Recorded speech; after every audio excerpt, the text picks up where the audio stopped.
Why is this group important to you? Well, I came across this group from a friend of mine who happens to be a lacrosse coach for one of the Fort Zumwalt high schools.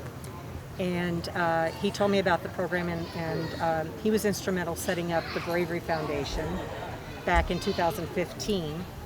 And so he said maybe I should check into that because, again, it's something to partner with. We're at the Bravery Foundation is all about youth mental health awareness and suicide prevention.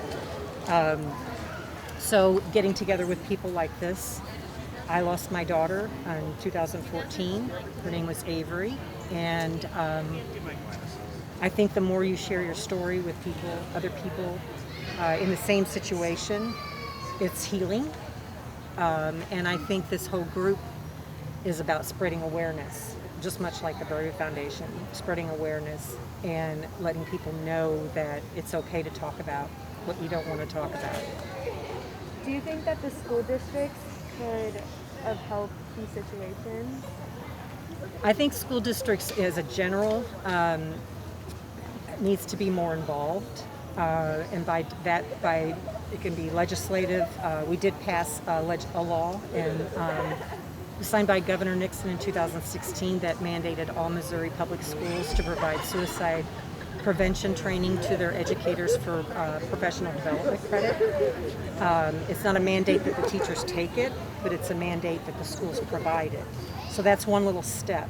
So things like that, the schools can be more involved of knowing what the signs of suicide are, to be able to notice a change in behavior of a student that lasts 2 weeks or longer, that they can identify those. And so that's really what I think school districts should do. Do you think there should be any more resources for the students?